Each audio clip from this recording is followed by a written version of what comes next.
मुंबई गोवा महामार्गाची दुरवस्था आणि त्यामुळे होणारा प्रवासाचा त्रास लक्षात घेऊन विजयदुर्ग दरम्यान रोरो आणि प्रवासी बोट सेवा सुरू करण्याचा निर्णय घेण्यात आला होता। विजयदुर्ग इथं जेटीचं काम अंतिम टप्प्यात आलं तर लवकरच ही सेवा सुरू होणार असून गणेशोत्सव काळामध्ये कोकणात जाणारा प्रवास अधिक वेगवान, सोयीचा आणि सुखकर होणार आहे।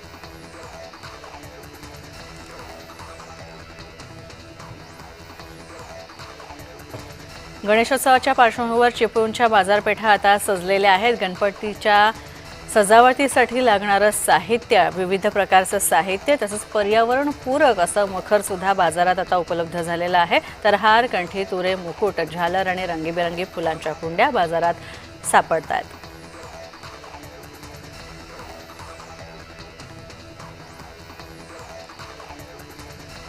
वाशिमच्या रिसोड नगर परिषदेचं प्रारूप प्रभाग रचनेची गोपनीय माहिती अधिकृत तारखेच्या आधीच बाहेर आली आणि त्यामुळे जिल्ह्यामध्ये एकच खळबळ माजलेली आहे। प्रभाग रचना प्रसिद्ध करण्याची अधिकृत तारीख ही 18 ऑगस्ट असून सुद्धा जिल्हाधिकाऱ्यांच्या स्वाक्षरी असलेली प्रत लोकांच्या हाती कशी काय लागली याबाबत आश्चर्य व्यक्त होत आहे।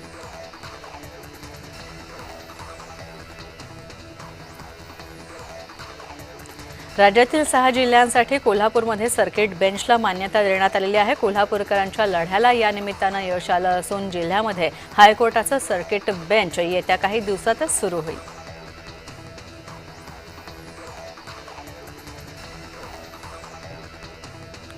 जळगाव जिल्ह्याकडे पावसानं पाठ फिरवली आणि त्यामुळे खरीप हंगामातील पिकांचं मोठं नुकसान झालेलं आहे। पावसाअभावी मुगाला शेंगा आलेल्या नाहीयेत आणि त्यामुळे शेतकऱ्यांना उभ्या पिकावर रोटावेटर फिरवण्याची वेळ आली आहे।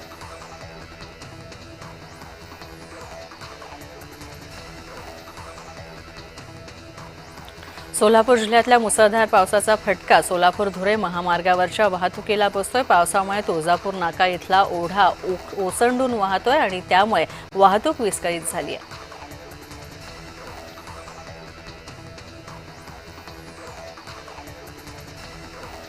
नाशिकमध्ये अनेक दिवसांपासून आश्रमशाळांमधील शिक्षकांचं आंदोलन सुरू आहे। यावर आदिवासी विकास मंत्री अशोक उईके यांनी प्रतिक्रिया दिलेली आहे। पात्रताधारक नसलेल्या शिक्षकांना आश्रमशाळेमध्ये कसं शिकवू द्यावं असा सवाल मंत्री अशोक उईके यांनी केला।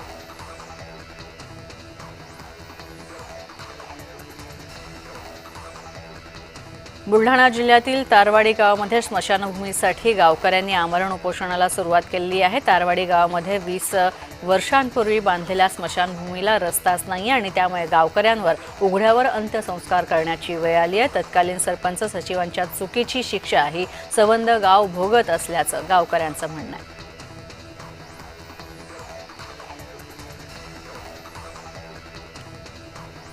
अकोला जिल्ह्यातील पातूर वाशिम महामार्गावर ट्रकचा भीषण अपघात झालेला आहे। परतूरच्या घाटातील दरीमध्ये ट्रक कोसळला आणि दोघांचा दुर्दैवी मृत्यू झालेला आहे। एक जण यात थोडक्यात बचावला। ट्रक चालकाचं वाहनावरचं नियंत्रण सुटल्यानं अपघात झाला होता।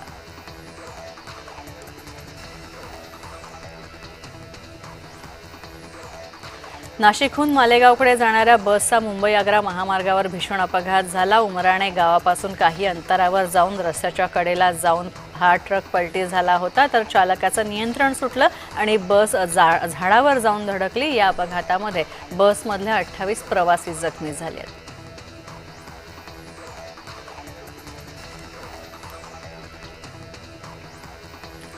अमेरिकेनं भारतावर लादलेल्या टॅरिफच्या निषेधार्थ सोलापुरात CITU न धरणं आंदोलन केलं तर या आंदोलनामध्ये अमेरिकेचे राष्ट्राध्यक्ष डोनाल्ड ट्रम्प यांच्या प्रतिकात्मक पुतळ्याचं दहन करण्यात आलं आणि निषेध करण्यात आला तर ट्रम्प आणि पंतप्रधान नरेंद्र मोदी यांच्या विरोधात घोषणाबाजी करण्यात आली।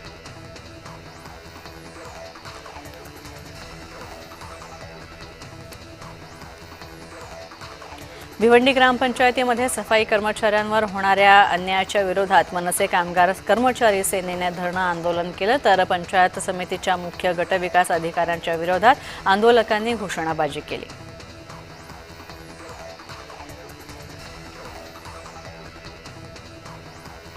अकोला शहरालगतच्या खडकी बुद्रुक इथं आरक्षित जागेवर हस्तांतरणीय विकास हक्क सांगण्यासंदर्भात महानगरपालिकेला सूचना प्रसिद्ध केली होती तर गरज नसताना सुद्धा काही ठराविक लोकांचा फायदा करून देण्यासाठी म्हणून महानगरपालिकेनं जागा आरक्षणाखाली आणल्याचा आरोप सामाजिक कार्यकर्ते विजय मालोकार यांनी केला।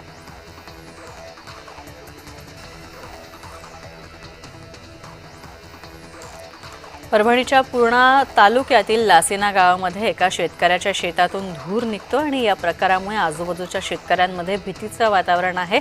जमिनीतून धूर निघण्याचं कारण अजूनही स्पष्ट झालं नाहीये।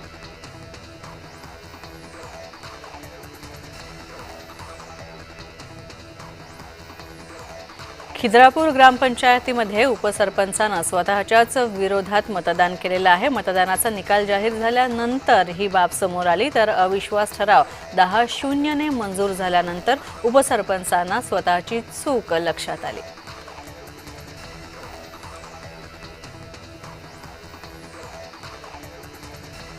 चंद्रपूरच्या जांभूळघाट इथं आदिवासी शासकीय आश्रमशाळेतील अनेक विद्यार्थ्यांची तब्येत अचानक खराब झाली आणि त्यामुळे सगळीकडे गोंधळ माजला। तर या प्रकरणी आदिवासी संघर्ष समितीच्या सदस्यांनी शाळेमध्ये जाऊन विचारपूस केली असता शिळं अन्न या विद्यार्थ्यांना दिल्यामुळे त्यांची प्रकृती बिघडल्याचं समोर आलं।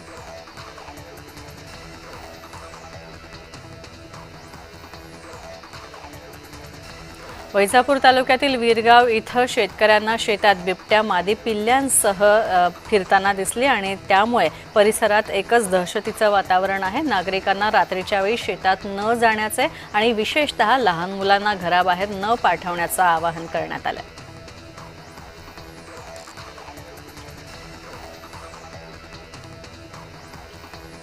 राष्ट्रध्वजाचा आणि देशाचा गौरवशाली इतिहास भावी पिढीपर्यंत पोहोचवण्यासाठी सावंतवाडीमध्ये तिरंगा रॅलीचं आयोजन करण्यात आलं होतं। या भव्य तिरंगा रॅलीला सावंतवाडीकरांकडून उत्स्फूर्त प्रतिसाद मिळाला।